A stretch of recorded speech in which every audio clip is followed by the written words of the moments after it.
gente está começando a gravar, então. Para a semana que vem, acredito que a gente consiga fazer a transmissão ao vivo já no canal do YouTube. Eu estava fazendo uns testes ontem, mas acredito que eu consiga fazer direta a transmissão a partir da semana que vem. Então, bom dia a todos e todas. Vamos dar continuidade aqui à nossa reunião do Eixo dos Trabalhadores da Beleza. Na aula, né, no encontro anterior, a gente começou a falar sobre a lei do salão parceiro. A gente meio que fez uma visão panorâmica, né, apresentou para vocês a lei.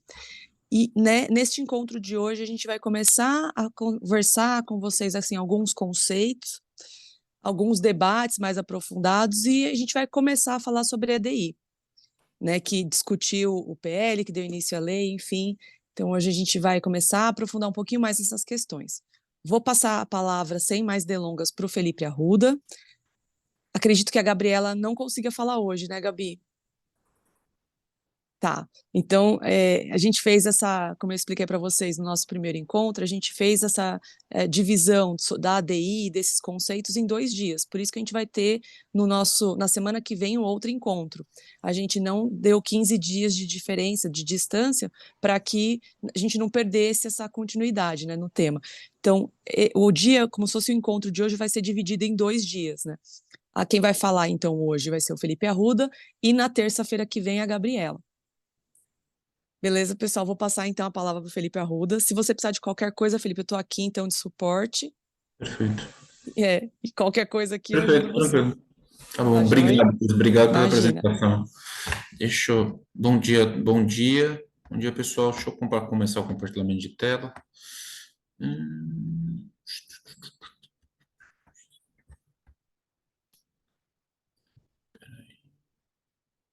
Aí também não ajuda. Tá. Como a Cris falou, bom dia, meu nome é Felipe, não sei se todos me conhecem. A gente vai, nesse encontro, começar a falar um pouco mais da Lei 3.356, com foco principalmente na ADI 5625, que foi ajuizada pelo Contratur em 2016, que questionou a constitucionalidade dessa lei. A minha ideia, a nossa ideia, na verdade, inicialmente, era já adentrar direto na DI, nesse encontro, e no próximo, dividindo da seguinte maneira: eu apresentaria as manifestações das partes que integraram o processo, e a Gabriela apresentaria, nesse caso, o acórdão em si. E aí a gente debateria essa situação. A gente também, no final das contas, achamos interessante, antes de iniciar a ADI por si, vamos dizer assim, passar um histórico de de qual é a ideia da Lei Salão Parceiro. Então, a proposta aqui é apresentar os debates iniciais, os debates legislativos, o trâmite dela, até chegar aos debates na ADI propriamente dita. Então, então vou começar a apresentação. Deixa eu fazer uma coisa aqui que está... A Lei Salão Parceiro, pelo que a gente pôde pesquisar, ela vai integrar um conjunto de ações para a construção de uma política nacional para o setor. Essa política visa padronizar, normatizar e fomentar o setor de serviços de beleza no Brasil. E essa política envolveu várias entidades. O SEBRAE, a Associação Brasileira de Salões de Beleza, a Anabel, que é a Associação do Comércio de Artigos de Higiene Pessoal, a L'Oréal, a ABPEC e o ProBeleza. Mas principalmente essas 4 que iniciaram, que pelo que a gente pôde perceber, iniciou os debates, BRIS, formaram grupos de pesquisa, e o que é mais interessante sobre essas 4 é que, sobre esses 3, principalmente a ABSB, a Anabel e a ABPEC, é que elas integram, cada uma representa um ponto, cada setor da cadeia produtiva da beleza. A ABSB seria o setor de serviços, a Anabel o setor de comércio, e a ABPEC e também a L'Oréal o setor da indústria. Então, o que a gente tem aqui é basicamente uma concertação de interesses dos três setores que envolvem a cadeia produtiva. E, por outro lado, a gente tem o SEBRAE, que é o Serviço Brasileiro de Apoio às Micro e Pequenas Empresas, que nesse caso serviria como um braço do Estado. Então, aqui eu tenho uma grande concertação de interesses, pelo menos a nosso ver, nessa para conseguir, de certa maneira, criar essa política. Aqui a gente, tanto que a ABSB vai encabeçar esse processo, a ABSB juntamente com o SEBRAE, tanto que a ABSB foi criada, foi fundada em 2008, ela é bem recente, ela foi instituída em 2010, e teve como primeira meta, segundo consta no site deles, teve como primeira meta a regulamentação da relação de trabalho entre os profissionais de beleza e salões de beleza. Nesse processo, nessa concertação, o que eles vão identificar é que o principal ponto de problema que há no setor envolve as relações de trabalho, que implicam em questões tanto trabalhistas quanto fiscais. Então, aqui aí vai começar um conjunto de ações já desde 2011, que é quando o SEBRAE Nacional ele cria uma coordenadoria específica para atuar com serviços de beleza, com o setor de beleza em específico. E aí eles formam, em 2011, um convênio, por meio de um convênio com a ABPEC, que é a Associação Brasileira de Indústria de Higiene que eu comentei, a ABNT, que é a Associação Brasileira de Normas Técnicas, eles iniciaram um trabalho de elaboração de normas técnicas para estabelecimentos de beleza. Ou seja, a ideia seria, então, normatizar, criar padrões nacionais de como os serviços deveriam atuar. Então, eles criaram vários grupos de trabalho para elaboração da norma técnica, inteligência setorial e de governança para atuar, inclusive, junto ao governo. Na época, acho que era quem estava no governo. Acho que na época ainda, acho que era o primeiro governo Dilma. Esse grupo de estudos, ele se dividiu em vários braços. Formou um grupo de estudos no projeto Brasil Maior, coordenado pelos. Esse grupo foi coordenado pelo SEBRAE, juntamente com a Anabel e com a Associação Brasileira de Salões de Beleza, e eles realizaram um estudo, e esse estudo foi entregue ao Ministério do Desenvolvimento da Indústria e Comércio na época. O projeto Brasil Maior foi um projeto, não sei se lembra, não sei se lembra, eu nem lembrava dele.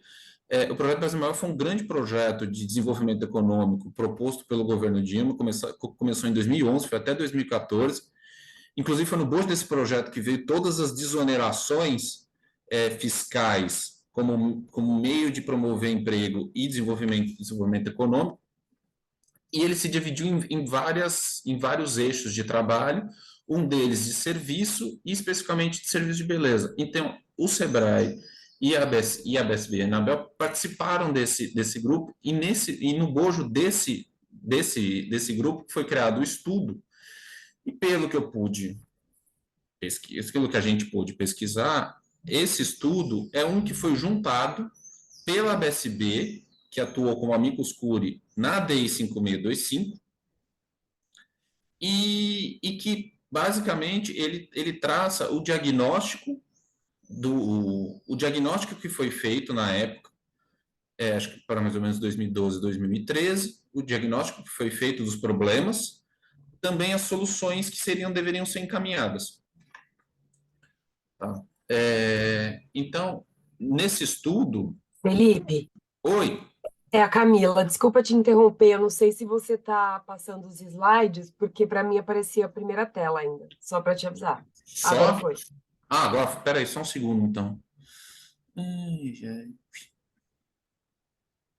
Agora tá, o mercado de salões de beleza no Brasil. Tá, o que eu tô achando? Só tá a primeira tela ainda? Mudou. Mudou de tela agora? Mudou, tá uma que está escrito Mercado de Salões de Beleza no Brasil. É um dos setores que apresenta maior crescimento nos últimos anos e tal. Tá, Só tá. que E antes aí? estava na capa. Ah, tá. E agora mudou de novo? Mudou Não. não, Felipe. Não tá Tá na mudando? mesma tela. É, slide 8, o Ícaro falou aqui, acho que é isso, slide 8. Ai, que droga. Peraí, só um segundo.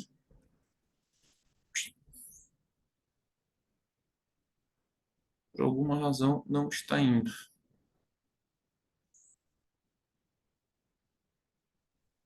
Você está com duas telas? Não, estou com uma só tela só. Está mudando Uma de só? tela? Continua no mercado de salões de beleza. Não está mudando? Para a gente aqui não. Ah, tá. Então vou fazer o seguinte. É, eu vou. Agora mudou. Tá. Eu vou usar essa coisa. Tá mudando? Não. Não? Ah, então tá. Então Cris, você está com duas telas? Porque se você tiver, você não consegue passar, não, o slide do Não, não. Felipe? Eu vou fazer o seguinte. Eu vou Ô, passar dessa. Felipe, Oi, o Ícaro. Ô, Felipe, oi, coloca Ícaro. no modo exibição. Tá vendo aqui embaixo da tela, onde tem o 90%, o sinal de mais, o sinal de Sim. menos? Vai no do lado, fazendo um favor. Você está na apresentação de lá. Isso. Vai nesse que eu acho que passa. Tá passando? Muda. Aí, mudou. Tá mudando? Tá. Obrigado, Ícaro. Desculpe, gente. Desculpe. É que para mim estava passando, para mim estava tudo certo. Imagina, Fê, fica tranquilo. Até aqui, eu posso continuar do ponto que eu parei? Pode sim, aí depois a gente coloca os slides para as pessoas, a gente Tá bom, disponibiliza. sem problemas. Então, o que eu estava falando é que era tipo, que no bojo no bojo do projeto Brasil Maior foi apresentado um estudo pelo Sebrae, Anabel e a BSB, que faz um diagnóstico da situação do mercado de salões de beleza e dos principais problemas e possíveis resoluções. Então, eu vou me concentrar um pouco nesse estudo, porque eu acho que ele é essencial justamente para entender a lei e depois os argumentos que vão ser utilizados tanto no legislativo quanto na DI. Então, esse estudo, esse estudo inicialmente fala que o mercado de salões de beleza é um setor que apresenta grande crescimento nos últimos anos, ou seja, na primeira década dos anos 2000 e no começo dos anos 2010, mas que existe uma grande informalidade no setor, tanto nas áreas comerciais, financeiras, fiscais e trabalhistas, e que isso representaria um grande passivo e risco jurídico. Ele apresenta alguns dados que um primeiro conjunto de dados que foi promovido num outro estudo pela Anabel, de que na época haveria mais de 550 mil salões formais e informais no Brasil, e segundo dados do Ministério do Trabalho, provavelmente da RAIS, existiriam 179 mil salões de beleza formais no Brasil, mais 110.768 empresários individuais, o que são números bastante substantivos. A partir desses números, eles chegam à conclusão de que aproximadamente 31% dos salões em atividade seriam formalizados. Creio que seja a diferença desse número de 179 para 550, o estudo não é claro, e que, segundo dados do Sebrae, o segmento de beleza é a categoria que mais utiliza o MEI para se formalizar, em comparação com outros serviços. E no Brasil, na época, pelo que eu vi em outro estudo do Sebrae, esse número de 267.138 empresas, MEIs no caso, seria de novembro de 2013, ou pelo menos a database seria 2013. E ele só consideraria apenas um CNAE, que é de cabeleireiros, manicures e afins. Haveria um outro CNAE de serviço de estética, que seria o 9602, dígito 05/02, que seria de atividades estéticas. Eles não consideraram esse segundo CNAE para fins de estudo. Então, o que se revela é que há uma grande quantidade de empresas, uma grande informalidade, e o que esses estudos revelam, que eu não coloquei aqui também, é que grande parte dessas empresas são pequenas e microempresas.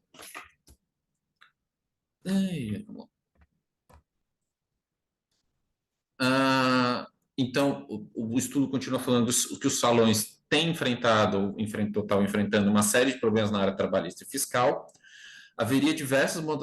Também haveria diversas modalidades de trabalho no setor que são baseadas no que ele considera modelos de parceria. Eu já vou explicar. Mas que esse modelo de parceria, que seriam vários tipos que seriam contratualizadas de forma diversas, só que não teria um padrão nacional de modelo de parceria, ele seria contratualizado de diversas maneiras. Uma pesquisa da ABSB, na época, falou que 90% dos salões de beleza trabalhavam nesse regime de parceria, nesse modelo de parceria, que comportaria locação de cadeira e sociedade, e que apenas 8% dos salões na época registravam os profissionais em CTPS. Em geral, esse registro era feito por imposição das autoridades fiscais, ou pelo judiciário, ou por cultura da região. O estudo continua que, na verdade, a atuação desses profissionais não é exigida uma capacitação técnica, nem para ingressar no mercado, tampouco para praticar a prática da prestação de serviço, o que, no entender deles, favoreceria o empreendedorismo, o que explicaria também a quantidade grande de pequenas empresas e de profissionais atuando na área.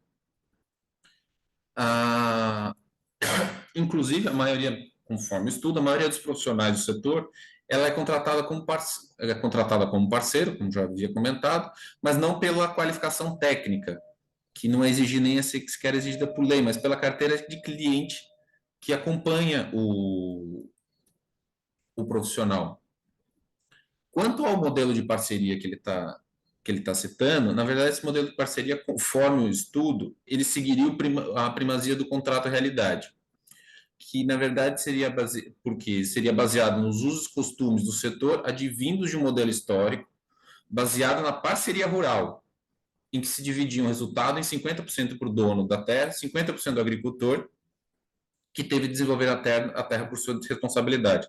Transportando esse modelo para os salões de beleza, eu teria o dono do salão oferecendo as instalações e infraestrutura necessária para a oferta de serviço, e o profissional desenvolvendo suas atividades com autonomia dentro dessas instalações em regime de parceria, e ambos dividiriam o resultado, meiando esse resultado. Desculpa, gente, eu estou com uma tosse persistente e provavelmente eu vou ficar tossindo ao longo da apresentação, eu já peço desculpas. Conforme o estudo, esse modelo foi adotado historicamente, ele passa, inclusive, para isso, ele faz um histórico da profissão no Brasil, tudo, mas ele assenta essa ideia de que esse modelo é um modelo histórico e que ficou arraigado, e que os profissionais, em razão desse modelo, ou dentro desse modelo, os profissionais exerceriam suas atividades de forma autônoma e aprendem o ofício informalmente, ou pelos familiares, ou dentro dos próprios salões de beleza. E só apenas uma nova geração de profissionais é que tem realizado cursos profissionalizantes. Normalmente, quando já faz trabalhando no ofício. E, de fato, você tem, em outros estudos que for possível entrar em contato, de fato, você tem uma série uma deficiência de serviços de educação de salão de beleza que começa grande no Brasil e que começou a se expandir, principalmente a partir da década de 80, 90, e que agora há um grande número, mas ainda é muito deficiente, muito concentrado nas capitais. A ideia e eles entendem, na verdade, daqui a pouco eu falo sobre isso. Quanto a esses modelos de parceria, o estudo identificou que nos diversos estados haveriam práticas distintas, que é todo esse conjunto de práticas ele chama de parceria, que seria ou por meio de locação, ou utilização do empresário individual como forma de formalização, o uso do MEI e o sistema de relação de emprego, que na verdade constituiria na verdade numa fraude, porque haveria relação de emprego formalizada, mas o pagamento seria comissionado e a totalidade dessa comissão não seria registrada em carteira, só seria registrado em carteira o valor do salário mínimo, e aí o resto seria pago por fora. Segundo o estudo, todos esses modelos trariam insegurança jurídica para o setor e seriam insuficientes para captar essa ideia do modelo de parceria e para atender as necessidades. O sistema de parceria por meio de locação, apesar de, segundo o estudo, apesar de eliminar o risco da relação de emprego, repassa para o dono do salão os ônus fiscais, que esse seria o único vendedor de serviço, o único responsável tributário pelo mesmo. No caso do empresário individual, teria um limite de faturamento anual que não favorece todos os profissionais, e o uso indiscriminado do empresário, sem orientação, causaria disputas judiciais. O uso do MEI, apesar de incentivado, também traria o problema do faturamento anual, ainda mais grave, porque o faturamento é menor ainda. Não traria segurança jurídica, já que a lei criou esse regime tributário, não seria clara em proibir ou autorizar os profissionais a atuarem como MEI. Na realidade, o MEI, já em 2012, antes mesmo da Lei 12.592, autorizava que ocupações de cabeleireiro, barbeiro, esteticistas se utilizassem do MEI. O problema do MEI, um dos problemas do MEI é que seria a mesma questão do sistema de parceria por meio de locação, ou seja, o faturamento seria, a tributação sobre o faturamento não seria pago pelo salão de beleza, seria pago pelo salão de beleza, e, pelo que eu entendi, haveria uma questão envolvendo também a considerações sobre cessão de mão de obra. Mas isso eu vou deixar para... Essa questão do MEI é um pouco complexa e envolve legislação tributária e empresarial, não domino muito. A situação, aí nesse caso, a relação de emprego também não seria a forma mais adequada para o setor.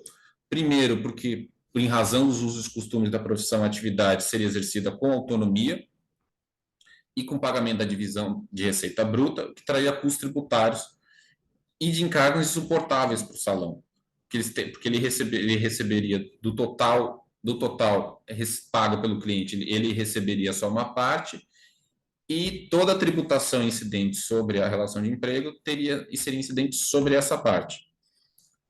Os salões, como já disse, salões que registram, os profissionais pagam só o piso e o restante é pago por fora. E esse registro, segundo o estudo, seria por imposição do profissional. É o profissional que impõe essa situação, caso fosse registrado. Outro problema da questão da relação de emprego é que faltaria mão de obra qualificada para exercer atividade nessa modalidade, já que a quantidade de escolas para formação é muito pequena, e o que levaria o profissional com experiência a ser muito valorizado, aumentando o custo da mão de obra. Quanto à questão do vínculo empregatício, haveria uma grande controvérsia nos tribunais, justamente porque na relação de trabalho, nesse modelo de parceria, haveriam elementos tanto que caracterizariam vínculo de emprego, quanto a uma relação autônoma. E havendo, nesse caso, pessoalidade, habitualidade, mas não haveria nem subordinação, tampouco salário. Não haveria subordinação porque ele atuaria de forma autônoma, e não teria salário porque, na verdade, ele seria remunerado diretamente pelo cliente, a partir daquela divisão do produto do trabalho. Nesse caso, para configurar a autonomia, aí o que eles falam, olha, alguns elementos que são confusos, na verdade, seriam exemplos, seriam elementos que configurariam autonomia. Por exemplo, no caso da centralização da agenda, que seria um critério que alguns tribunais utilizariam para configurar a relação de emprego. Na verdade, não configuraria a subordinação jurídica, porque os horários são deixados à disposição pelo profissional na reposição, na recepção, escolhidos pelo cliente. E a fixação do horário seria pela conveniência tanto profissional do cliente, e o salão de beleza não interferiria nisso. Os profissionais trabalham de forma autônoma, podendo escolher ou recusar o cliente que ele gostaria de atender. E também ele poderia também se fazer substituir por outro profissional, caso queira. Também faltaria o requisito de subordinação técnica, porque os serviços não seriam fiscalizados pelos salões, e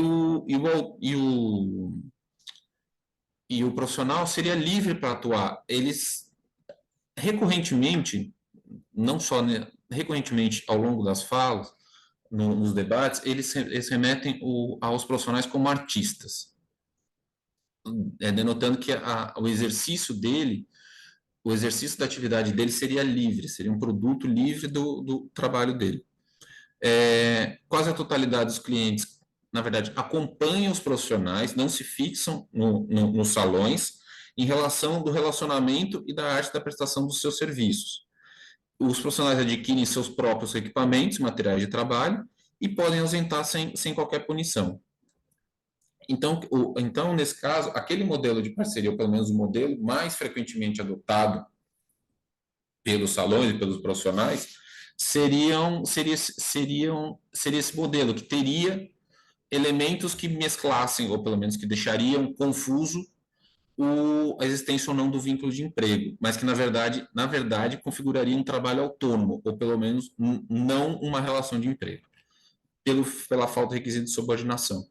Então, eles entendem, diante desse diagnóstico de problema nas relações de trabalho e de grande informalidade, que, primeiro, a lei de 12.592, que reconheceu a profissão do cabeleireiro e demais profissões de beleza, é simplória e não traz luz aos problemas.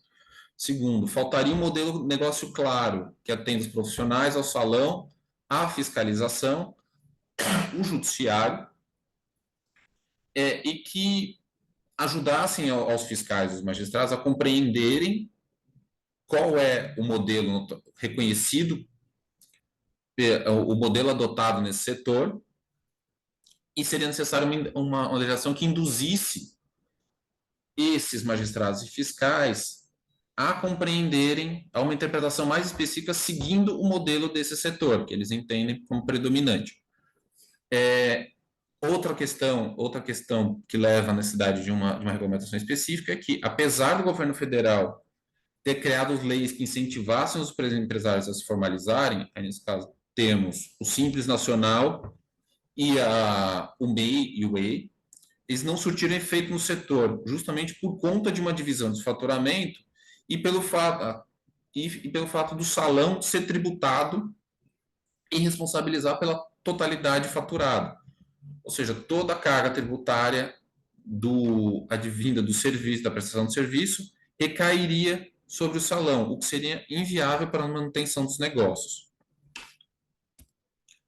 Então, conclui o estudo e gera como encaminhamentos, que seria, primeiro, a conclusão que seria necessária uma política nacional para atender as peculiaridades desse segmento e que induzam os atores à formalização e à manutenção dessa formalização. Eles entenderam também que seria importante que os órgãos de fiscalização, inclusive o judiciário e também o judiciário, que tomassem conhecimento do modelo histórico adotado pelos salões de beleza, que seria esse modelo de parceria, e que foi construído através de usos e costumes, e que atenderiam de forma equânime tantos profissionais quanto os salões, e fazer entender também que o regime de CLT não é o mais comum nesse setor e não abarca as necessidades dele.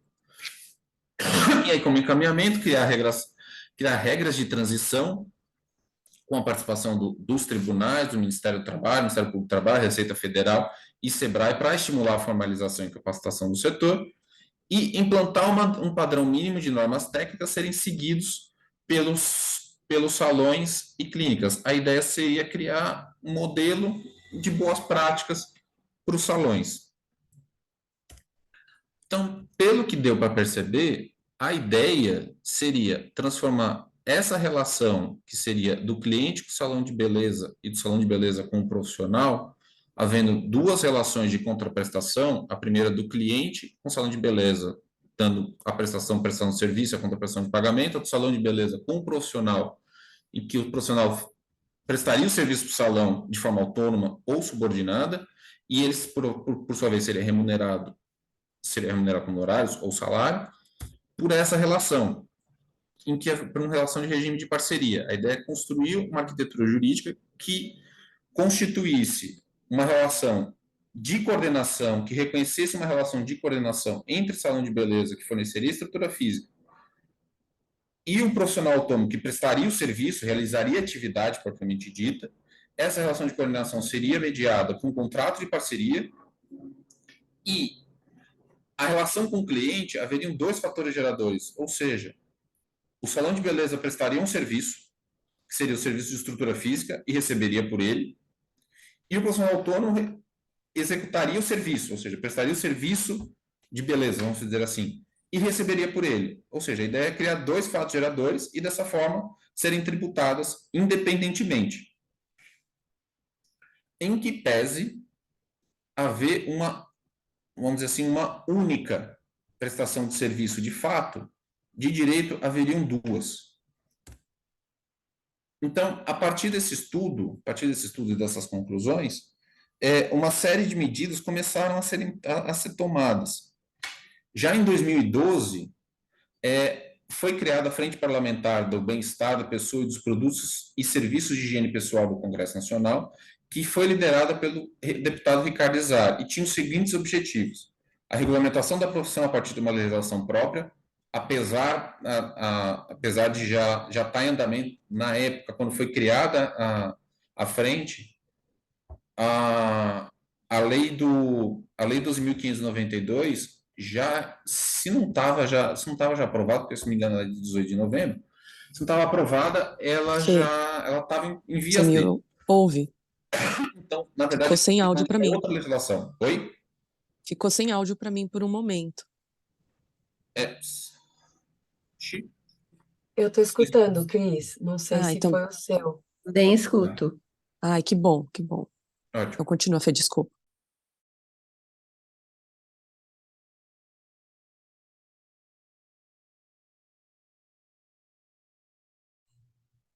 O Felipe caiu. Eu não sei agora, porque parou o compartilhamento aqui para mim. Alguma coisa. Ele caiu. É, aqui também. Não. Caiu o compartilhamento. Acho que todo mundo caiu. Parou só o compartilhamento, Fê, se você conseguir compartilhar de novo. Peraí. Eu Aí também não vejo o teu vídeo, Felipe. Voltou? Voltou. Voltou. Beleza. Deixa eu só fechar aqui, porque senão não consigo ver. Tá, então foi criada essa frente parlamentar para criar essa regulamentação da profissão, que seria, na verdade, uma lei diferente da lei que estava trâmite já aprovada, que seria a lei de reconhecimento da profissão, e da revisão de base de cálculo de ISS, que seria um dos impostos mais incidentes, além do imposto de renda, na prestação de serviço de beleza. Além dessa criação dessa frente parlamentar, aquelas associações que eu comentei lá no início começaram a fazer articulações junto aos parlamentares, inclusive no dia da primeira votação na Câmara dos Deputados, no dia 16 de setembro de 2015, a ABSB, não sei se vocês lembram do vídeo do deputado Ricardo Izar, quando ele mostrou, a ABSB organizou uma manifestação, foi aos gabinetes, então fez uma atuação ali para incentivar os deputados a aprovarem a lei. Teve a participação na audiência pública conjunta da Comissão de Direitos Humanos e Assistência Social do Senado Federal, que ocorreu em novembro de 2015, 4 de novembro de 2015, e que eles participaram. Eu vou falar mais dessa audiência mais para frente, e também teve a atuação deles como amicus curiae. Também vou falar mais para frente. Além dessas ações, você teve a produção de normas técnicas. Acho que alguém está com o microfone ligado sem querer. Desculpe. Teve a produção de normas técnicas e vários documentos e textos de referências publicados pelo SEBRAE, principalmente. No ano de 2014 e 2015, foi publicadas essas 3 normas técnicas sobre salões de beleza. O primeiro foi sobre terminologia, o segundo, requisitos de boas práticas, e o terceiro, sobre competência de pessoas que atuam nos estabelecimentos. Eu não consegui ter acesso a essas normas, porque elas são pagas. Foi publicado também o guia de implementação dessas normas, já em 2016, e um texto sobre práticas de empreendedorismo para salões de beleza no Brasil, também de 2016. Os dois têm publicações do SEBRAE. O SEBRAE produz muito material, é bastante interessante. Quanto a esse guia de implementação, ele vai, vamos dizer assim, servir como guia para implementar essas 3 normas que eu citei acima. E ele já prevê o regime de parceria. Inclusive, ele vai falar que haveriam duas formas diferentes de inserção no estabelecimento de beleza. Uma como empregado, que seria a pessoa física que presta serviço para a empresa, regido pela CLT, um como parceiro, e o outro o parceiro profissional autônomo, que exerceria suas atividades, seriam as atividades fim do salão de beleza, mediante um contrato de parceria junto ao salão de beleza. O contrato de parceria seria um instrumento formal celebrado entre o salão, responsável pelas instalações, e a estrutura operacional, e o parceiro, o profissional autônomo. Isso tudo foi publicado durante o trâmite da lei. Ou seja, houve um trabalho do SEBRAE de criar essas normas técnicas, pensar um guia de boas práticas de salão de beleza, calcado na ideia de parceria. Justamente porque, na avaliação, a partir daquele estudo, a parceria seria a principal forma de trabalho e a mais adequada para o setor. E, por conseguinte, seria a melhor via de formalização, pelo que eu pude compreender, dos profissionais. E, nesse ponto, o MEI vai desempenhar papel fundamental. Porque já entendem que o MEI já era muito utilizado. Bom, começamos com a lei. No início de 2013, foi protocolado pelo deputado Ricardo Izar o PL 5.230, que é a lei do salão parceiro, que a gente conhece, que vai incluir os dispositivos que vão criar a figura do salão parceiro e profissional, e o PLP, o projeto de lei complementar, que vai alterar o Estatuto de Microempresa, e a lei do ISS para retirar da base de cálculo dos tributos devidos pelo salão de beleza o valor pago ao profissional parceiro. Só que o PLP, o PL 5.230 foi aprovado em 2016, aliás, foi promulgado em 2016, está válido, o PLP continua tramitando. Em tese, então, só que houve alteração da Lei Complementar 123 de 2006 para uma outra lei complementar, a 155 de 2016, que na verdade foi uma lei complementar que alterou vários dispositivos do Estatuto Nacional da Microempresa, e neles foi incluído, no projeto de lei dessa lei complementar 155, foi incluída uma emenda, acho que no Senado, que incluiu um parágrafo no artigo 3º, prevendo que os valores repassados aos profissionais não integrariam a receita bruta da empresa contratante para fins de tributação, cabendo ao contratante a retenção e o recolhimento dos tributos. Só que, só a título de comentário, o que acabou acontecendo, então? Houve alteração do Estatuto da Microempresa, mas não houve alteração do ISS. Isso está dando uma série de questionamentos tributários, porque, por exemplo, o município de São Paulo, ele está entendendo que, pelo que eu pude compreender, ele está entendendo que não seria aplicável para os regimes tributários que não estariam abarcados pelo Estatuto da Microempresa, não seriam aplicáveis essa divisão de receita para fim de tributação. Então, aparentemente, isso está dando algum tipo de problema de ordem tributária. Continuando com a tramitação do projeto,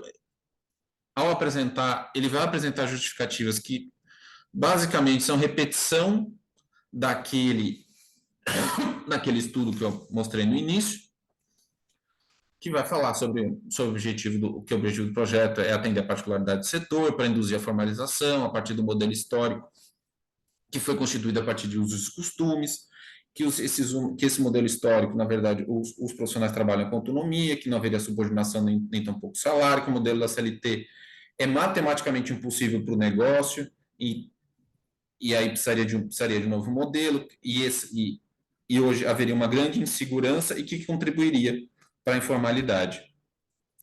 Esse daqui é o texto original que foi apresentado pelo deputado Ricardo Izar e que é bem diferente, pelo menos a essência dele é a mesma, mas ele tem algumas significativas diferenças para o projeto final. Aquele é bem simplório e foca só na relação do profissional parceiro com o salão parceiro, atendendo aquela necessidade inicial de separar, de criar a figura, separar as bases de cálculo,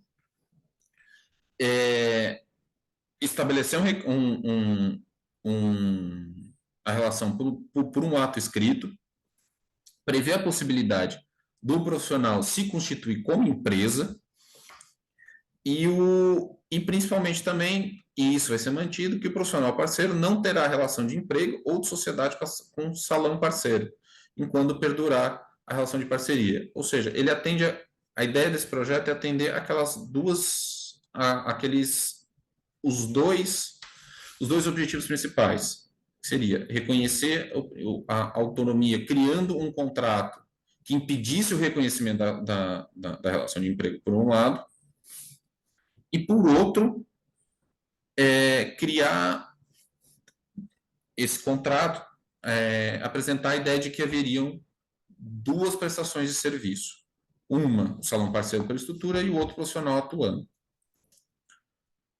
A tramitação do PL foi bem, vamos dizer assim, um tanto quanto acelerada. Se a gente for comparar a tramitação do PL que deu origem ao reconhecimento da lei de salão parceiro com a PL 5.230, desculpa, se a gente for comparar o PL que deu origem à lei 12.592, que reconhece as profissões, com o PL do salão parceiro, a gente vai ver grande diferença. O PL que reconheceu a profissão tramitou durante 10 anos. Simplesmente reconheceu a profissão, não regulamentou, não criou regulação nenhuma.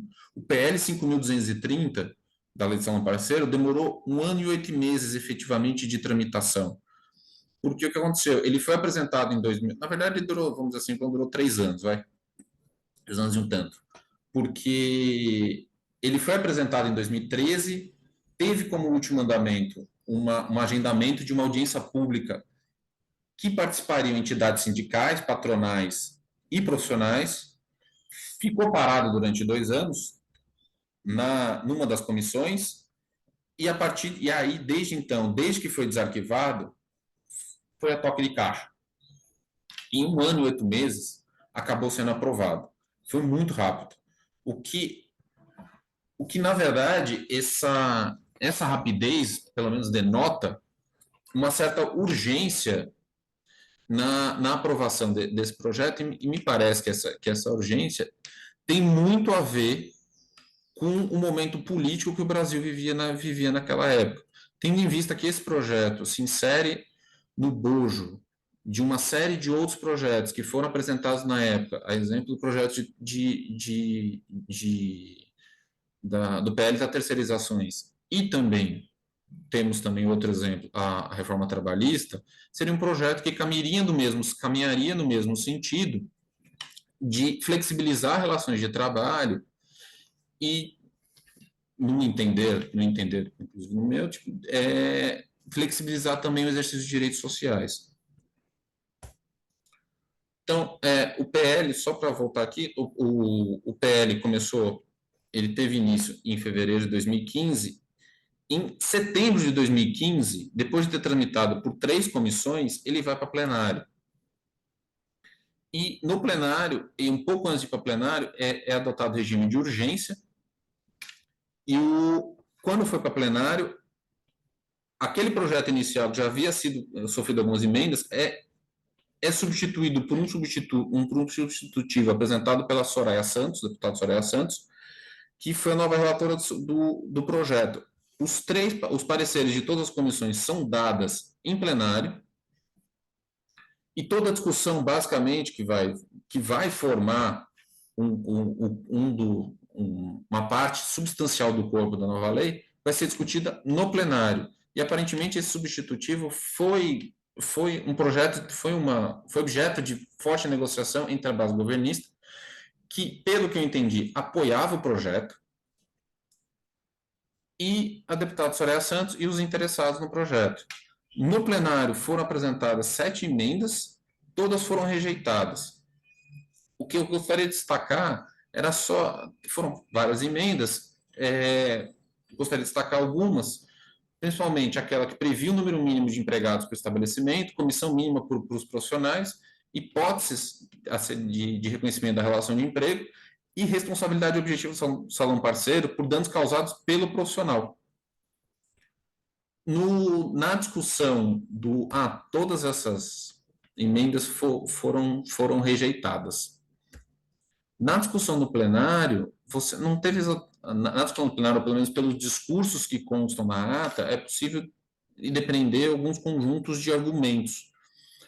Os favoráveis ao projeto de lei, eles falam muito em liberdade de contratar e de trabalhar, que na verdade estaria instaurando mais um regime de possibilidade contratual. Então o profissional poderia optar qual seria o regime que mais lhe interessasse na relação com o salão. O profissional continuaria protegido pela CLT em caso de fraude. A CLT não estaria sendo afastada, justamente também porque a ideia da parceria é que ele regulasse o trabalho dos profissionais autônomos, não dos empregados, e caso houvesse algum tipo de fraude nessa relação, configurasse a relação de emprego, a CLT continuaria válida.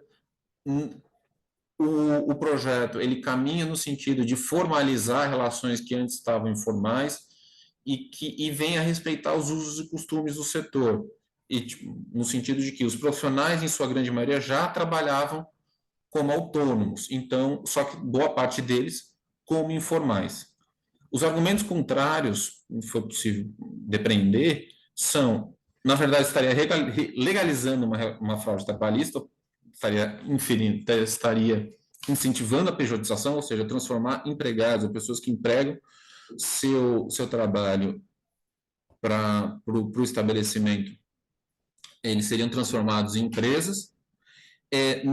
A lei não estabelece um mínimo de direitos e garantias, tanto que aquelas emendas que eu comentei antes foram justamente apresentadas pelos partidos que criticaram essa ideia que criticaram o projeto por não estabelecer um mínimo de direitos e garantias.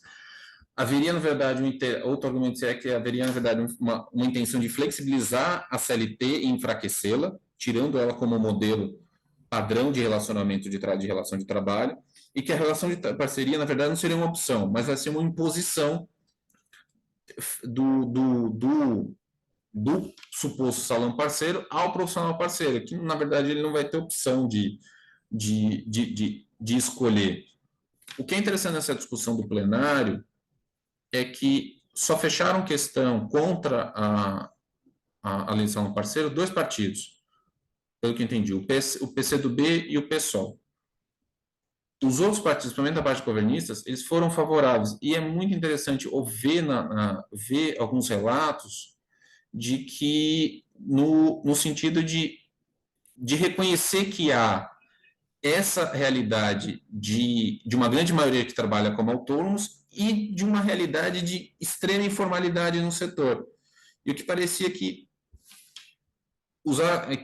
alguns partidos, em que pese achar ou considerar que o projeto tinha muitos problemas, e de fato tinha muitos problemas que reduz direitos, eles consideravam que haveria de fato uma informalidade no setor, que muitos profissionais atuariam como autônomos e que precisaria prestar atenção nisso.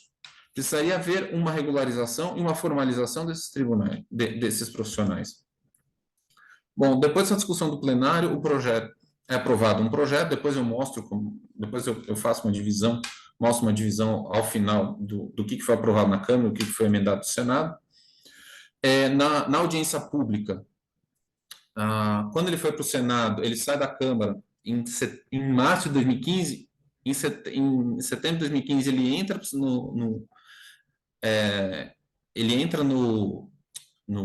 desculpe, no final ele sai da Câmara, no final de 2015, depois dele entrar no Senado, já é realizada uma audiência pública pela Comissão de Assuntos Sociais e pela CDH. a Comissão de Direitos Humanos.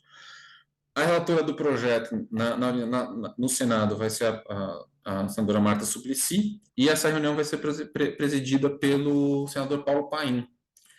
E foram convidados 10 painelistas.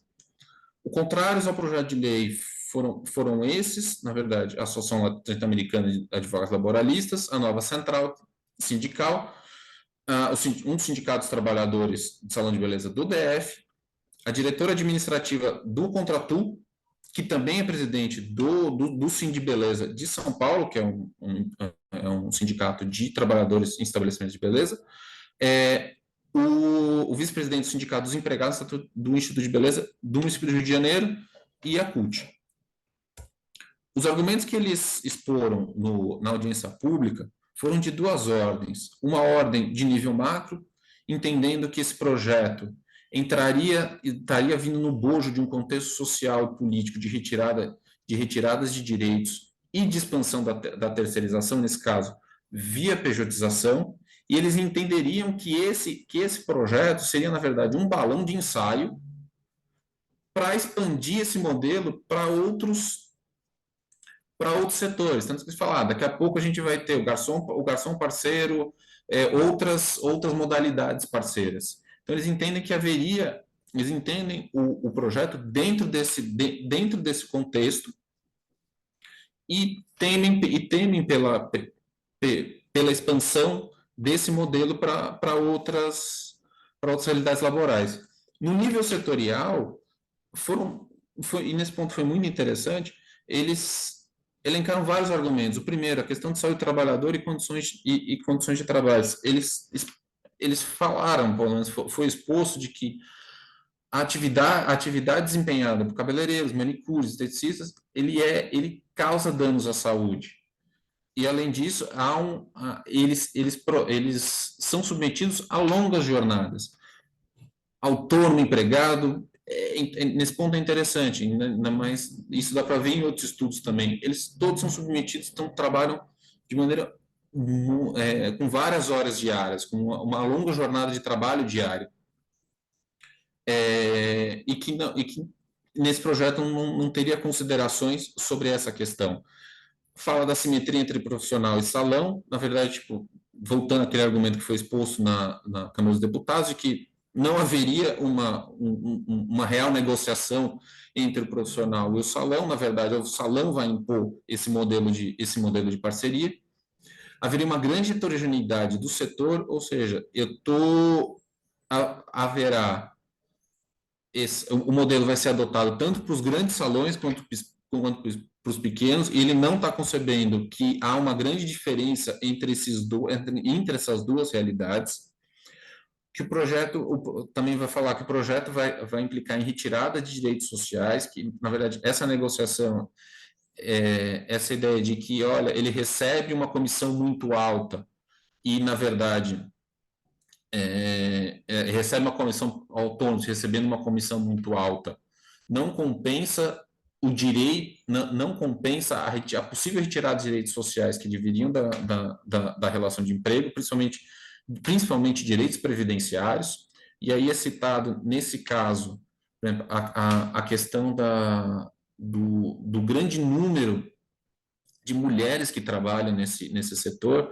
A presidente do Sindibeleza traz um número de 92% de mulheres trabalhando no setor, numa pesquisa que eles fizeram em São Paulo, e ela traz questões sobre como é que ficaria a questão do auxílio maternidade, afastamentos por doença, e que não haveria uma cobertura adequada para esses casos. Inclusive, quanto ao MEI, eles falam, olha, o MEI, em que pese haver uma inclusão previdenciária por meio do MEI, já que o MEI, ao pagar a DAS, que é no valor de R$ 65,00, ele tem direito a alguns benefícios previdenciários, mas é excluído de outros, por exemplo, aposentadoria por tempo de contribuição. Só que esses benefícios previdenciários seriam todos remunerados com base no salário mínimo. Então, se o profissional ganhar R$ 2.000, R$ 3.000, inscrito como MEI e contribuindo como MEI, ele só receberia, se afastado, não receberia o equivalente a um possível salário de contribuição que dizia respeito a essa remuneração, mas simplesmente receberia o benefício com base no salário mínimo. Os favoráveis ao projeto foram o SEBRAE, o ProBeleza, que é o Sindicato dos Profissionais de Beleza Técnicas e Afins de São Paulo, a ABSB e o Aquiles Augusto Cavallo, que é um advogado tributarista. Na verdade, ele atuou como advogado da ABSB na ADI e, se não me engano, ajudou a redigir a Lei do Salão Parceiro. E Marcelo Francisco Quiodo, que é presidente do Sindicato dos Salões de Barbeiro do Rio Grande do Sul, e, se não me engano, também ele era deputado na época.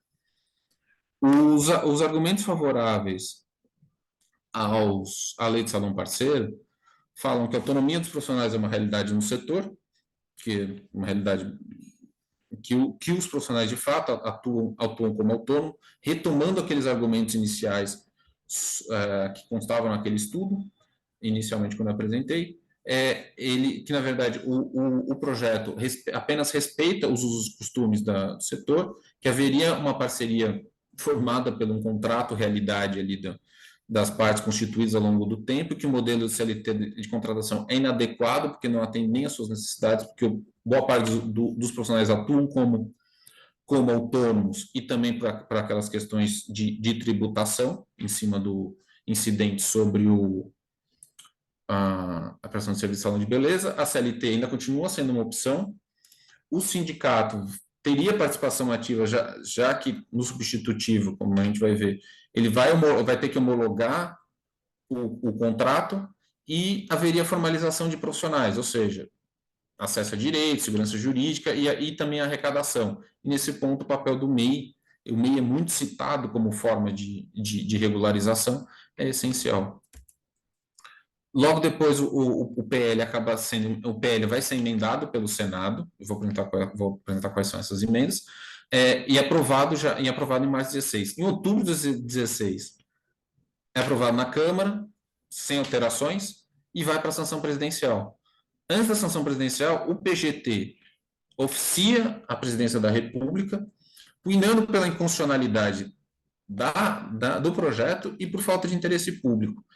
A inconstitucionalidade, as razões de inconstitucionalidade, ele vai retomar de maneira mais aprofundada na ADI, e a falta de interesse público, ele vai falar que isso vai acarretar uma grande elisão fiscal, porque, na verdade, vai ter um grande número de trabalhadores autônomos empregados, que vão ser todos transformados em parceiro empresa, e que, por essa transformação, dado que o MEI tem uma contribuição muito reduzida se comparado aos outros regimes tributários, haveria um déficit na Previdência.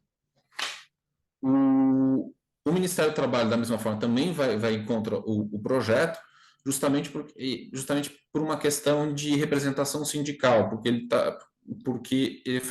apesar do projeto falar em categoria profissional para homologação do contrato, ele na verdade ele vai atuar em favor de uma empresa, o que na verdade traria alguns problemas quanto à questão de representação. No final de outubro de 2016, o projeto é sancionado transformado na lei, e só teria uma vacatio legis de 90 dias a partir da data da publicação, que foi no dia 28/10.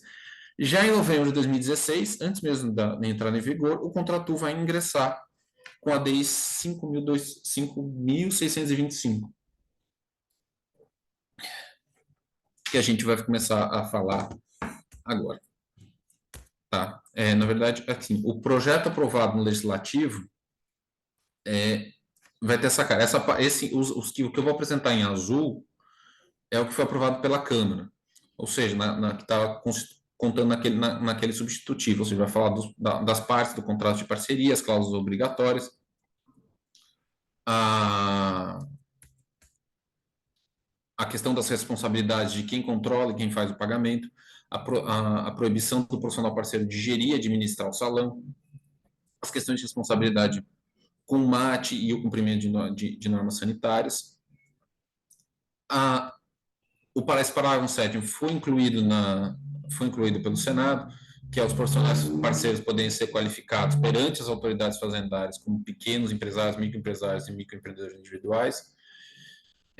Os requisitos de validade do contrato de parceria, que se deveria ser homologado pelo sindicato da categoria profissional e laboral e ou pelo Ministério do Trabalho. A empresa assistida, nesse caso, o profissional seria assistido pelo sindicato de categoria, ainda que estivesse constituído como empresa, e a relação de contrato de parceria seria fiscalizada e autuada, e as multas seriam todas, a fiscalização, imposição de multas e autuação seriam regidas pela CLT. Nesse caso, manteve-se aquela redação original de não ter a relação de emprego ou sociedade enquanto houver a relação de parceria, e também incluída no Senado, ainda naquele parágrafo 7º, haverá vínculo de emprego quando não existir contrato e formalizado nos termos dessa lei, e o profissional desempenhar funções diferentes das descritas no contrato. Tá. Entrando para a DI 5.625, a DI o autor da ação foi o Contratu, que é a Federação Nacional dos Trabalhadores em Turismo e Hospitalidade. O relator foi o ministro Edson Fachin. Foram prestadas informações tanto pela Presidência da República quanto pelo Congresso Nacional, e teve manifestações tanto do Advogado-Geral da União quanto do Procurador-Geral da República. Foram admitidos no processo, com a amicus curiae, a Associação Brasileira dos Profissionais Empreendedores em Moda, Beleza e Estética, o ProBeleza Brasil, a ABSB e a Confederação Nacional do Comércio de Bens, Serviços e Turismo.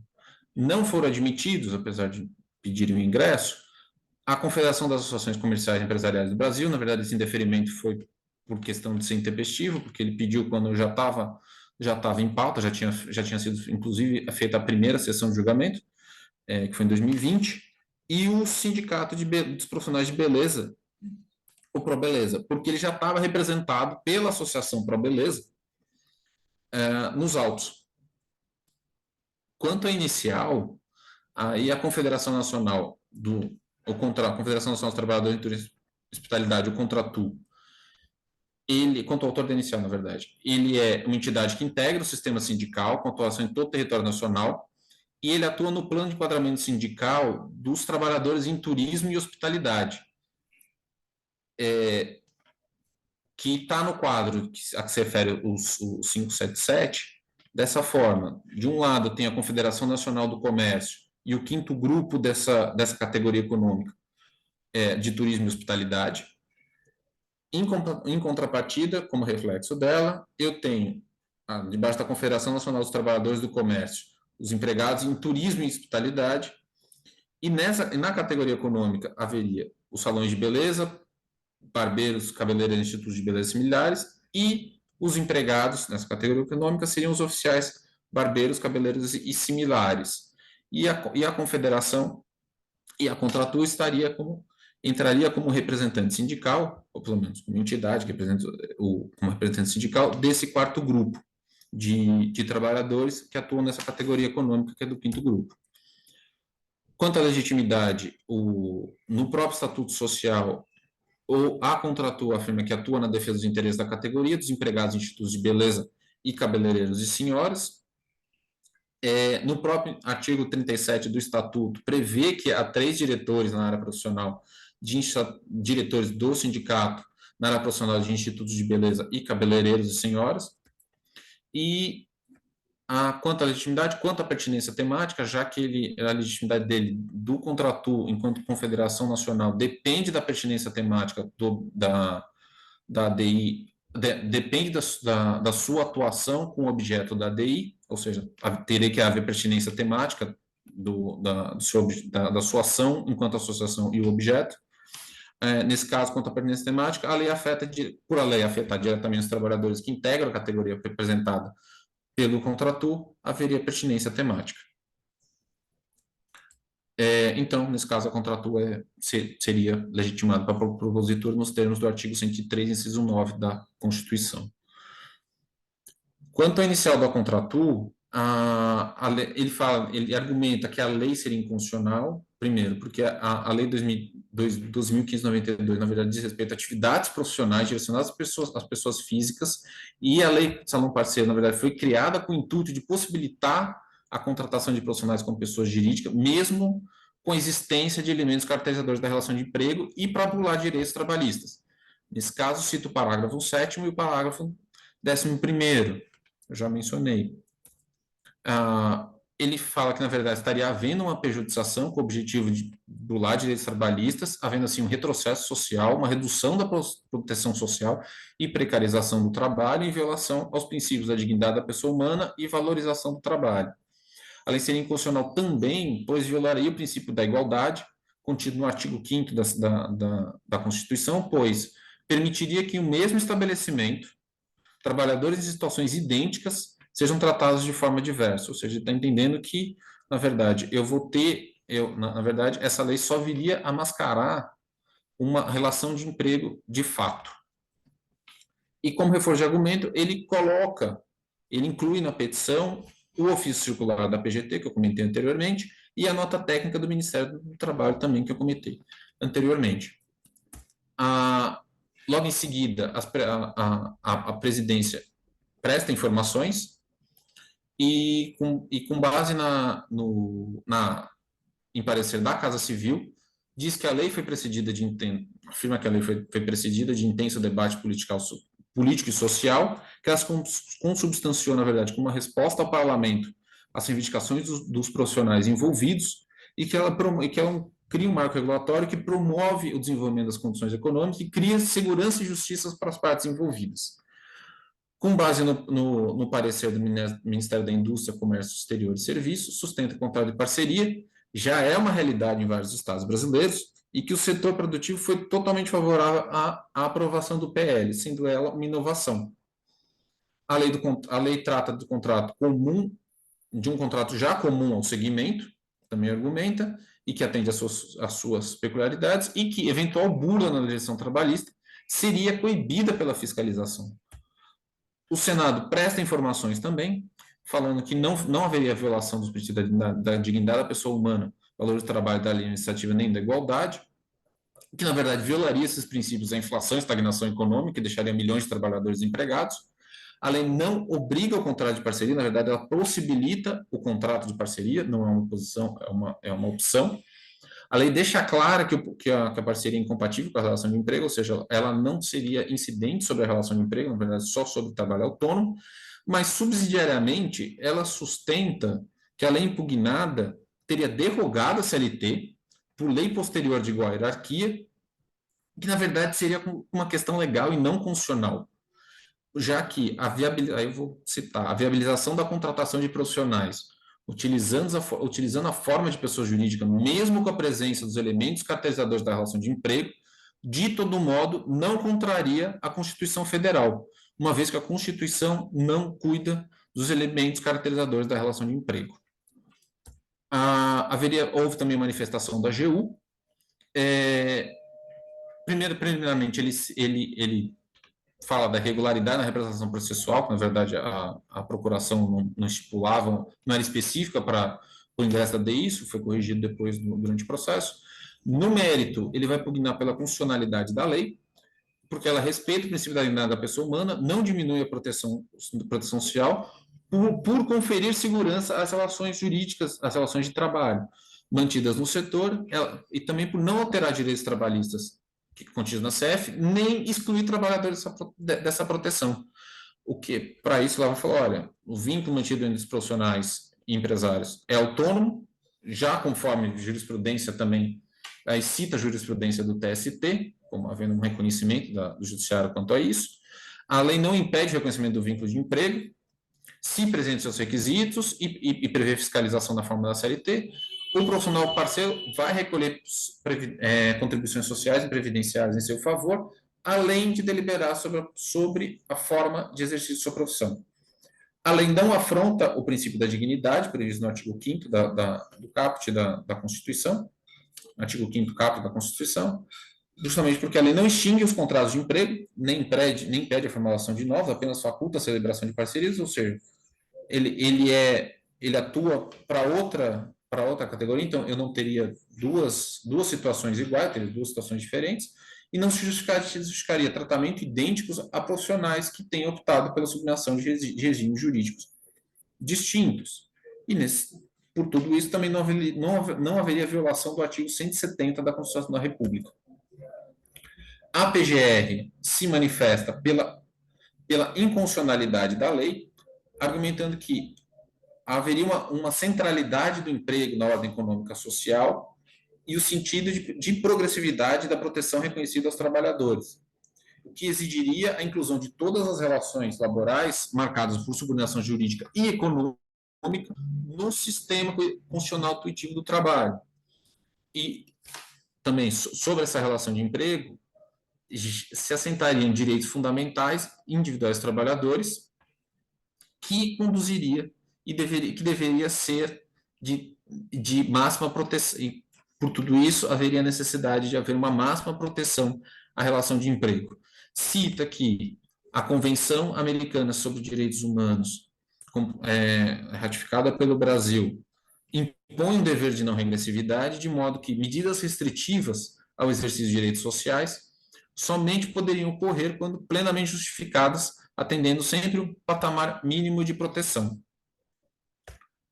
Então, nesse sentido, ele vai pugnar pela inconstitucionalidade da lei, primeiro, porque o parágrafo 11º do artigo 1A afasta a relação de emprego a priori só pela formalização do contrato de parceria, viola a proteção constitucional deferida à relação de emprego como fonte central de proteção ao trabalho subordinado.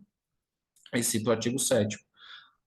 Também, as hipóteses de configuração de vínculo de emprego previstas no artigo 1C da lei, na verdade, 3.352, não são insuficientes para resguardar a proteção constitucional destinada à relação de emprego, porque desconsideram elementos normativos essenciais a essa configuração, especialmente o estado de subordinação jurídica. E também vai citar também a recomendação 198, que visa combater relações de trabalho que utilizem contratos voltados a camuflar o verdadeiro enquadramento jurídico do vínculo, e falando que essa recomendação exemplifica indicadores que permitem aferir a existência do vínculo de emprego, e que com muita facilidade podem fazer-se presentes nas relações de trabalho reguladas pela Lei 13.352. E, de fato, se a gente for olhar as responsabilidades do salão parceiro, você ficaria muito evidente a questão principalmente da alteridade própria da relação de emprego. Também haveria inconstitucionalidade porque a lei reconhece o estado de hipossuficiência econômica do trabalhador, denominado parceiro, mas essas disposições que penderiam para esse reconhecimento de hipossuficiência não se justificariam num plano de relação jurídica sujeito à autonomia e real equilíbrio de força entre as partes contratantes, como é próprio dos contratos civis de prestação de serviço autônomo. Fala da pejotização, que a lei viabilizaria a pejotização, porque poderia ser configurado como pessoas jurídicas, estimula a contratação subordinada sem proteção empregatícia, promovendo a exclusão de uma coletividade de trabalhadores de direitos sociais que, para fugir do emprego, se submeteriam à situação de trabalho subordinado disfarçado de autônomo. E, por fim, cita que a especificidade das atividades empenhadas no setor não justificam o tratamento excludente que a norma impugnada dispensa aos profissionais. Em conclusão, fala que os artigos inseridos pela Lei 3.352 esvaziam o sentido da relação de emprego constitucionalmente protegida, prestigiam empresas que lançam atividade produtiva sem empregados, em violação à sua função social, negam os valores sociais do trabalho e da livre iniciativa, obstam a construção de uma sociedade justa, a erradicação da marginalização, a redução das desigualdades, a promoção do bem de todos sem discriminação, e recusam a garantia destinada a todos pela ordem econômica de existência digna, fundada na justiça social e na busca do pleno emprego. Agora eu vou falar um pouco das manifestações dos amicus curiae. Cris? Pode falar, Fê. Oi, são 8h56. Eu tenho mais algumas coisas para falar. Não é muita coisa. Eu continuo ou a gente deixa para a próxima reunião? Eu acredito que a gente pode continuar, né? Mais uns minutinhos, porque eu já coloquei aqui no chat para a gente deixar as perguntas para o próximo encontro. Como é a continuação Tá, desse daqui, né? A gente responde tudo no próximo. Mas tudo bem, pode então. terminar assim, tá muito rico. Pode? Tá bom. Então, a associação, a ProBeleza Brasil, vai entrar como amicus curiae, que é a Associação Brasileira dos Profissionais e Empreendedores em Moda, Beleza e Estética. Ela ingressa no feito representando o Sindicato Paulista dos Profissionais em Terapia e Beleza Similares e o ProBeleza, Sindicato dos Profissionais de Beleza, Técnicas em Afins. Esse sindicato aqui não foi admitido como amicus curiae, como já havia comentado anteriormente, porque a associação já tinha entrado como representante desse sindicato. Tá. Ela vai se manifestar em favor da constitucionalidade da lei e vai retomar muito dos argumentos já citados, muitos argumentos e entendimentos já citados naquele estudo inicial, que ele vai entender que os profissionais de beleza tratam-se de profissões diferenciadas, com formas de capacitação e atuação e relacionamento comercial próprios, construído por usos e costumes, esses reconhecidos como fonte do direito pela Lei de Introdução de Normas do Direito Brasileiro. A exploração do trabalho autônomo no Brasil é forma usual dos aspirantes ao ofício de barbeiros e cabeleireiros, que sempre aprenderam seu ofício por vias informais, seja com familiares, seja já trabalhando. E a relação de trabalho prevista, na verdade, só simplesmente reconhece a existência de trabalho autônomo com prática corriqueira e confere a esses profissionais a possibilidade para se formalizarem. E, nesse ponto, propõe uma possibilidade de erradicação da marginalidade e pobreza. Nesse sentido, haveria, então... aqui está repetido, desculpe. O parágrafo 7º, na verdade, ele apenas prevê a possibilidade, não a obrigação dos profissionais serem qualificados como MEI, e que essa possibilidade de ser classificado como MEI, com um recolhimento muito pequeno, R$ 65 por mês, o profissional pode contar com uma cobertura previdenciária e que, na informalidade, ele não possuiria, e que seria um grande benefício contra a informalidade, nesse caso, já que a carga tributária sobre o trabalho autônomo da pessoa física era um empecilho para o profissional se regularizar. E com o MEI, com esse recolhimento só por parte do profissional, não há recolhimento patronal, só há recolhimento do profissional, ele poderia ter acesso a benefícios previdenciários. Nesse caso, também, os profissionais parceiros, por força do parágrafo 1 do artigo 966 do Código Civil, ainda que inscritos como pessoa jurídica, não deixariam de ser pessoas físicas, trabalhadores autônomos, e por isso representados pelo sindicato laboral, no caso, o sindicato profissional. Ele vai entender que, nesse caso, não seria um sindicato de empregados, seria uma categoria profissional, um sindicato profissional específico. E aí, esse é o artigo que fala que não se considera empresário quem exerce profissão intelectual de natureza científica, literária e artística. Haveria uma certa antinomia pensar que o MEI, por exemplo, não seria empresário, já que a lei complementar de 123 de 2006 e a resolução do Conselho Gestor do Simples Nacional exigem, ou pelo menos qualificam o MEI como um empresário. Então, pensar ele como um profissional que não seja um empresário, haveria, no mínimo, antinomia jurídica entre essas duas normas. Haveria, pelo menos, um entendimento contrário ao que coloca a Lei 123, a Lei Complementar 123 de 2006. E pensar que, a declarar a inconstitucionalidade da Lei 13.352 e permitia a continuidade da Lei 123 de 2006, com aquela alteração que eu falei lá no início, que reconhece as parcerias, seria uma incongruência.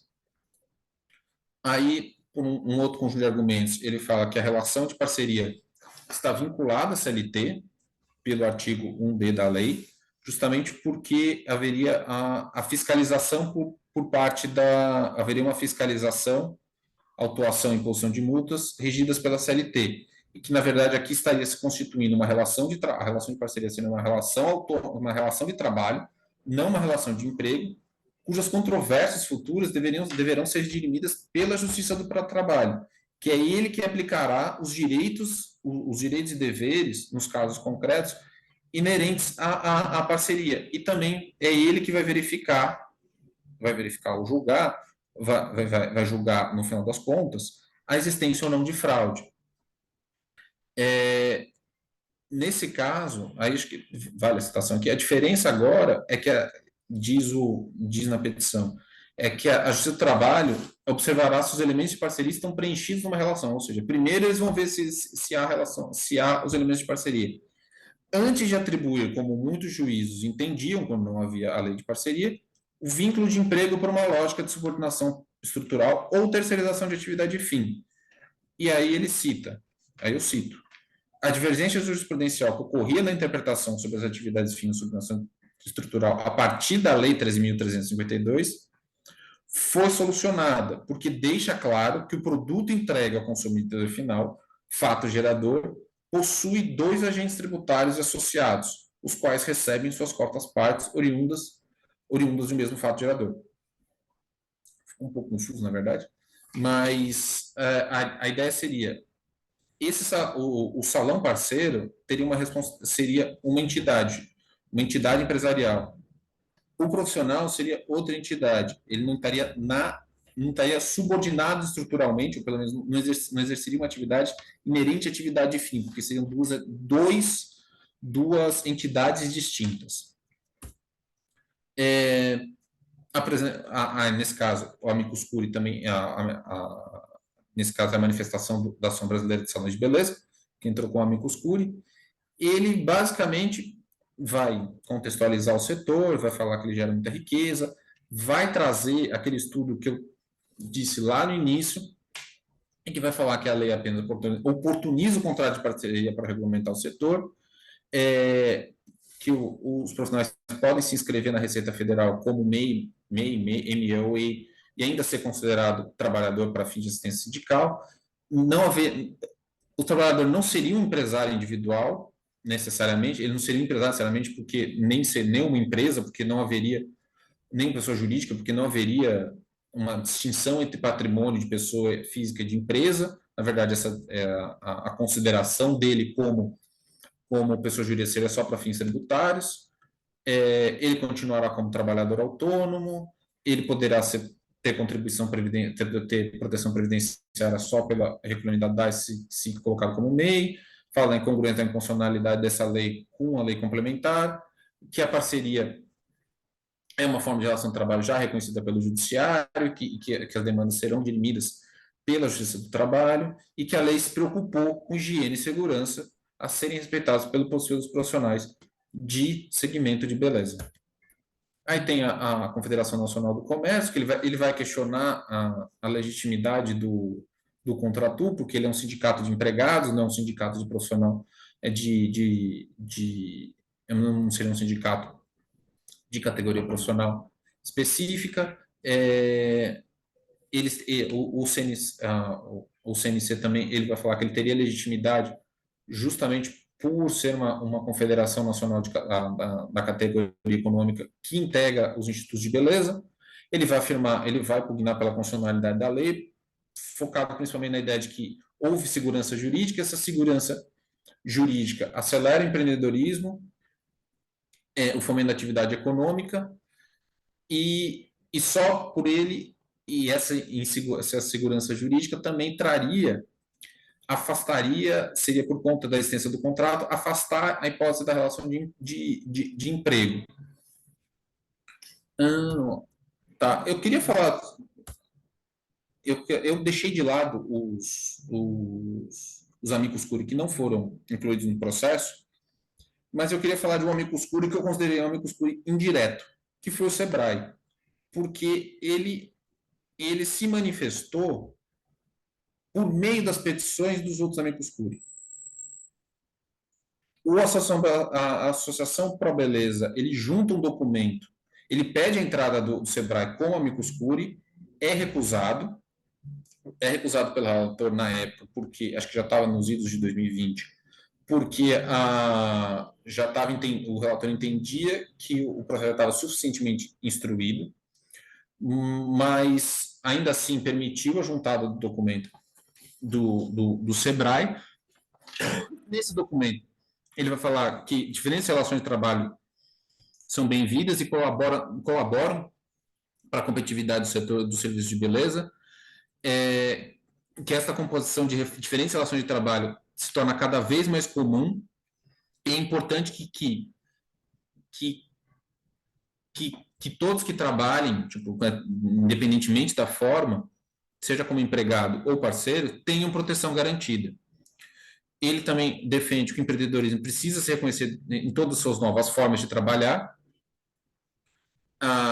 e que a própria OIT acredita que as novas formas de trabalhar se tornarão majoritárias, fazendo parte de uma organização social em poucos anos. Nesse mesmo documento, afirma que percebeu melhorias acentuadas no desempenho e evolução do faturamento dos profissionais meios de categoria de beleza quando exercem seu trabalho acolhidos no ambiente do espaço de beleza, e nesse caso, a parceria incentivaria esses profissionais a entrarem nesses espaços, ao invés de trabalharem fora deles, como autônomos, não dentro do salão. E eu vou citar mais duas, e vou citar mais uma situação. No início de 2021, o SEBRAE realizou uma pesquisa, que se chama Pesquisa SEBRAE Profissional de Beleza, que na verdade, foi respondida pelos participantes entre 3 e 7 de março, e que foi encaminhada aos ministros pelos amicus curiae, admitido no processo. E essa pesquisa aparentemente teve alguma influência, porque ela foi citada tanto nos votos da Carmen Lúcia quanto no Alexandre de Moraes como demonstração empírica de que a lei promoveu a formalização de relações de trabalho antes informais e que era bem aceita pelos profissionais. Quanto a esse último tópico, também vale mencionar, que eu não coloquei no slide, que a Associação Pro Beleza juntou uma série de documentos, muitos documentos, tanto produzidos pelo SEBRAE, quanto informativos e convenções coletivas e um acordo do MPT com o Sorro, todos no sentido, todos querendo demonstrar que havia já uma aceitação, por exemplo, do Ministério Público da relação de parceria, nesse acordo promovido em 2014 com o Sorro, se bem que essa relação de parceria promovida pelo Sorro foi justamente, do MPT com o Sorro, foi justamente para solucionar uma fraude que o Sorro estava, que haveria uma fraude na relação de emprego, porque o Sorro contratava vários profissionais na verdade, como sócios, e uma das soluções seria o contrato de parceria, só que nesse contrato de parceria, diferentemente da lei de salão parceiro, estipulava várias condições mínimas, como, por exemplo, um comissionamento mínimo de 50%. Outros documentos que eles juntaram também no processo foram informativos da Federação dos Trabalhadores do Turismo e Hospitalidade do Estado de São Paulo, e a convenções coletivas formadas também por essa federação e também pelo ProBeleza, pelo Sindicato ProBeleza, que já previam a parceria, já previam uma regulamentação em convenção coletiva da parceria. Em ambos os casos, ambas as convenções, ficava evidente que a parceria era só para profissionais autônomos e que não seria incidente para relações subordinadas. Na verdade, a ideia que a associação que atua com amigos curiae queria passar seria que, olha, há uma aceitação por parte dos profissionais desse tipo de contrato. Voltando agora com relação ao SEBRAE, essa pesquisa que eles fizeram, pelo que eu pude perceber, foi essa. E essa pesquisa, ele não é muito grande, na verdade, a gente não encontrou a pesquisa, um relatório de pesquisa substancial, na verdade, só encontrei esse encarte, e o que ele mostraria é que, e o que ele vai mostrar ao longo da pesquisa, na verdade, a gente pode até falar um pouco depois, é que haveria, de fato, uma aceitação por parte dos profissionais da beleza, dos profissionais da beleza, quanto ao contrato de parceria, que esse contrato de parceria foi positivo. Depois, conforme foi, eu mando no grupo esse esse encarte, tá? Gente, desculpe passar do horário, era isso que eu queria falar com vocês. Muito obrigado pela atenção e era isso. Ai, meu Deus. Parabéns, Fê, muito bacana. A gente vai deixar os slides, então, no grupo, lá no nosso grupo do WhatsApp. E é isso, né? A gente pode encerrar, pessoal? A gente deixa as perguntas, então, pro nosso próximo encontro. Pode ser, né? Sim. Então é isso aí, gente. Obrigada pela participação de todos. Parabéns mais uma vez, Felipe, foi excepcional. E a gente encerra, então. Camila, você precisa dar algum recado? Não, é só parabenizar o Felipe e reforçar para vocês preencherem a lista, porque a gente faz um controle duplo, tá? Que é de entrada e também do preenchimento da lista. Então, por favor, não esqueçam. Cris, só para parabenizar o Felipe. Felipe, eu achei excelente, assim, super didática a sua apresentação. Adorei, estava até Obrigado. pedindo aqui os slides a Cris. Muitíssimo obrigada. Obrigado, Larissa. Camila, parabéns, Felipe. Camila, tu chegou a compartilhar a lista aqui pelo meu chat, eu não vejo ela. Cheguei sim, eu vou colocar novamente aqui, Pode tá? colocar, por favor, cara, que eu tava no trânsito, só agora que eu cheguei. Posso, lógico. Vou Então é isso, jogar gente. aqui. Eu vou. Dessa parte. Joga no chat, dá tempo da Karen abrir. Aí eu Aí. encerro. Vou encerrar a gravação, então. Acho que é mais fácil.